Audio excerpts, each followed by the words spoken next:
Well, got a little excited. A previous customer called me. He's been here twice before, the previous customer had.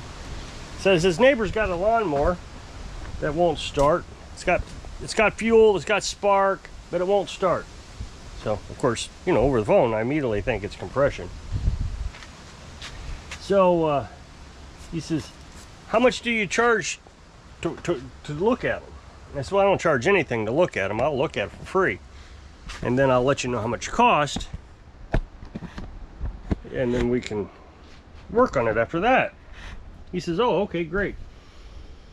And, you know, he even mentioned something about that's a good idea because, you know, the mower is now here.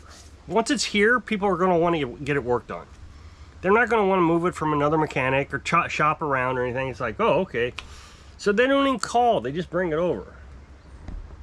Well, they bring it over, and the guy who owned it was very distracted. He was on the phone, and the guy who I've worked with before, he was, what happened here? I broke some glass.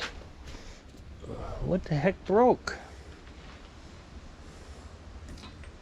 I do not know. So so he was talking, and he's got this zero turn Cub Cadet tank, and it was well named. Those things are tanks. And he says, you know, that tank is losing power when I turn the mower on. I told him, well, it's lost down on a cylinder. You would think he would bring it over, but he didn't. I don't know what the holdup is. I mean, I explained, you know, that could be several things, but I don't know why people are not bringing their mowers over. So anyway, I get this over here, and it's got a mouse nest on the head. I can see that. And I check the compression. The compression's down. So you get the 15-minute diagnostic for free, and that's what it is. You put starting fluid in the carburetor. If it pops off, then you know it's a fuel related. If it doesn't pop off, then you go and check spark. If it's got spark, then you the last thing there is compression, and you go in that sequence, and that's from easiest to hardest. You just spray some carb cleaner or starting fluid, whatever, in the carburetor and try to start it. That's the easiest thing in the world to do. If it pops off, you know you got a fuel problem.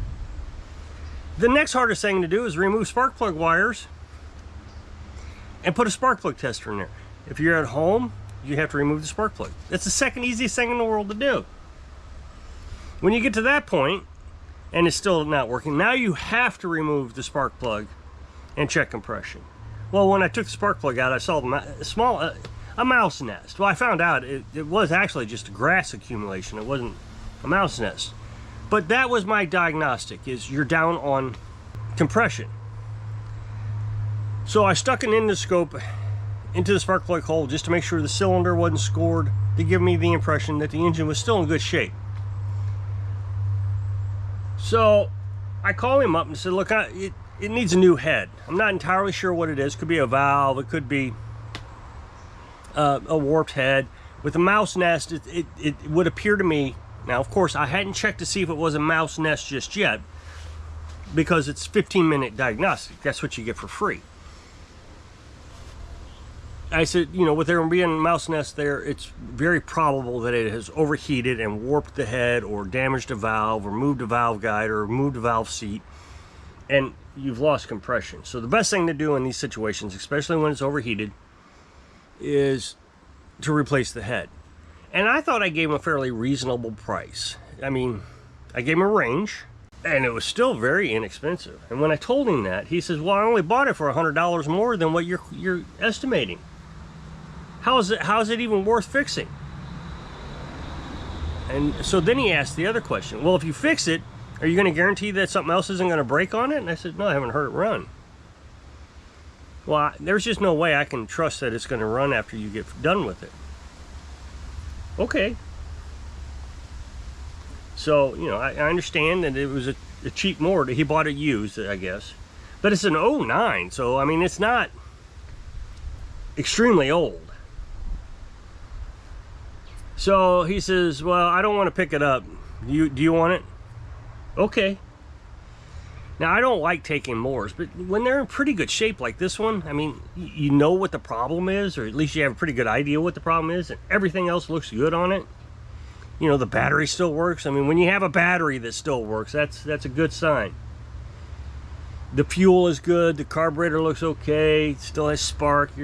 The tires are reasonably okay. So I said, sure, yeah, I'll take it. Well, I don't want to sell lawnmowers. I've explained this in the past. It's just dangerous. They want you to warranty them.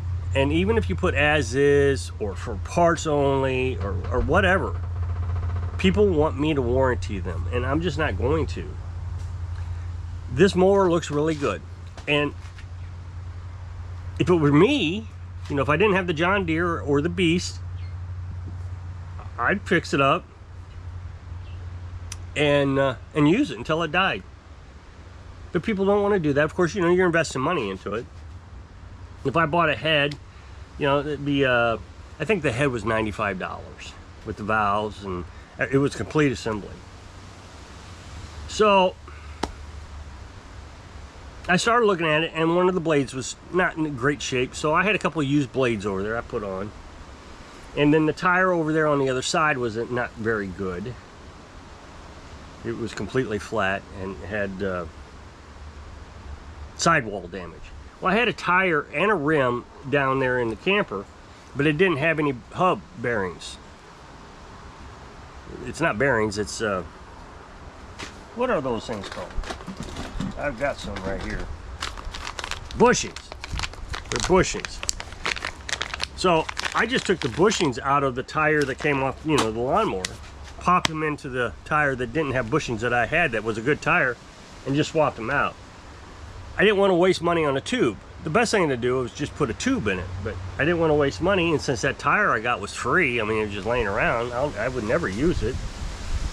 The only time I would have ever used it is for something like this, or if I had to replace a rim. But that was it. Only if the rim matched colors. Well, in this case, it did match colors. It came off a Craftsman, so I looked out there. But I didn't need to replace the rim. I just needed it. So anyway, still we're at free. New blades, are used blades, but still in good shape. They're actually very rusted, but they didn't even need sharpened. And a tire swap. This tire is a little low, but I'm betting that is not a bad tire. The tread is about gone, but I really don't care. So I have this John Deere over here in the back that someone gave me last year, and it's just garbage. It is absolute garbage. I think you can see that. It's right there. But I was thinking, I bet it's got a good head. Now, that's a 17 horsepower, and this is a 19.5 horsepower. So I wasn't sure that they would match up. So I asked AI, would they match up? I looked at the schematics, but it was different part numbers. I asked AI, and it said, yeah, as long as the bolt hole pattern matches up, it'll fit. So I think it's going to fit. It may not. I want to be clear. I'm trusting AI, but that may not be a good idea. I mean, it may not fit. If it doesn't fit, well, it doesn't fit. And then I have another whole engine here that, you know, is in reasonably good shape. And mower and deck and all of it. So on Monday I'm gonna, well, I did order a head gasket. It was $10 for all the gaskets. So that's the only money I've got into this right now. I'm charging the battery right now with the sun, so I'm not even spending money on charging the battery. And, you know, with the solar panels. So, and this will give me a video. That's the key, is that's the most important thing here, is I want the video. I've talked about this before. The lawnmower repair business is second to making videos of lawnmower repairs. My goal is in 4 or 5 years, that other channel, the second channel I've got, will explode. And I won't even have to do this. I can start flipping lawnmowers, and then I can turn this channel into like a destructive test of lawnmowers. That's the goal. But there's so little wrong with this, I can only get one video out of it. I did replace the ignition coil because it just wasn't acting right. So I took that off of there too. I didn't make a video of that. I should have, but I didn't, because I wasn't sure if that was really a problem. What it is occasionally it would pop off. you turn the key, it's not like it would pop off either. It would start to spin faster than what the starter was spinning, just for a second, and then die. You know, it would be long enough for you to think, oh, it's going to start, and you let go of the key. That's the way I was looking at it. And as soon as you let go of the key, it would just die. So it did that a couple times, but not consistently. So I was saying, well, maybe the spark is weak. So what my guess is since there's no pressure in the cylinder, when you pressurize gas, when that cylinder pressurizes, it heats up the gas a little bit. So the spark plug doesn't have to do all the work. Well, since there's no compression in there, the spark plug's having to do all the work. So I thought, you know, let me check that.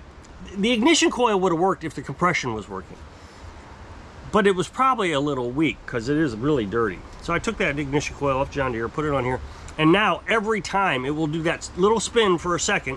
What happens, you start it, it'll rotate 4 or 5 times and then act like it's going to start, and then it doesn't. Clear indication that it's a compression issue, because what's happening is this, it gets enough, you know, after a few pumps, it gets a little bit of compression in there, 50, 60, 80 pounds, something like that, but it takes a lot of spinning for that to happen. And then it will take off, but then instantly lose its compression again. So you're losing all your momentum. So then I got to looking into it really hard. I took the valve cover off to see what was going on. The valves were really tight, so they were left open just a little bit. There was about a ½ quart of oil that didn't damage the engine. You can be a ½ quart low, and the oil pump will still cycle oil. The problem is it does heat up hotter, and that heat is going to mess up those valves. So I'm sure that's what happened. Running low on oil, it got hot, and the valves gave up first, because that's where all the heat is right there at the valves. And the oil helps remove some of that heat. And then I tried to loosen one of the Torx screws that lock the adjustment screw in place, adjustment bolt nut in place, and oh, it was so tight that it actually turned the stud. I know none of that makes sense unless you're actually looking at it, but it turned the stud, which has never happened. So it heated up so much that the locking nut seized basically onto the adjustment nut. I was able to get it to break loose, but it was tight. So I'm confident it overheated, and there's a problem with the head. So I've got the second head off the John Deere.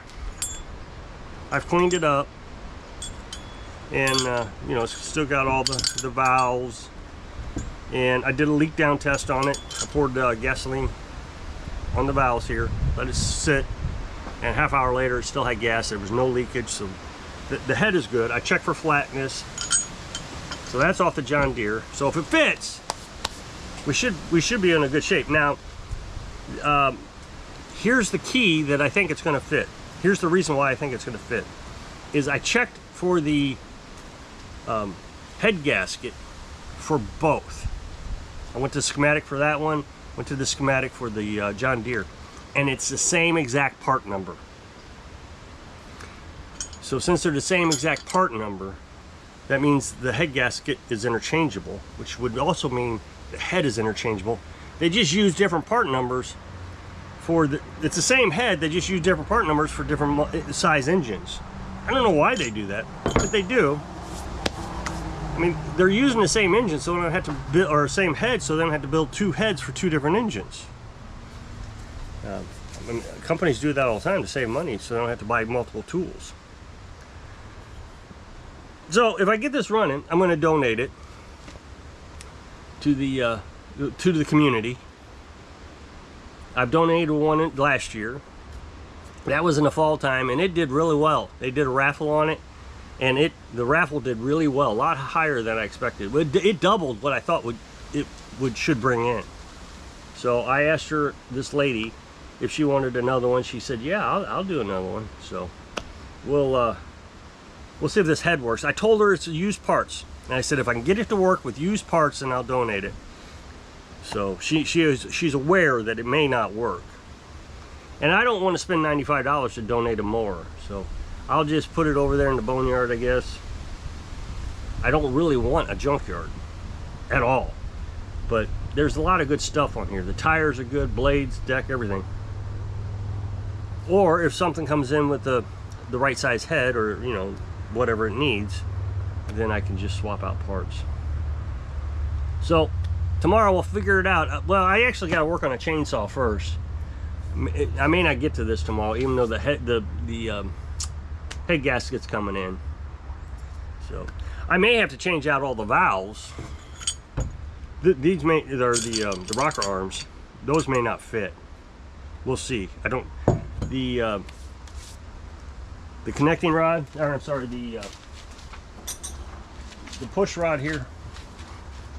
It goes down in here. Maybe too short. Right? Yeah, that one may be longer. So we'll see.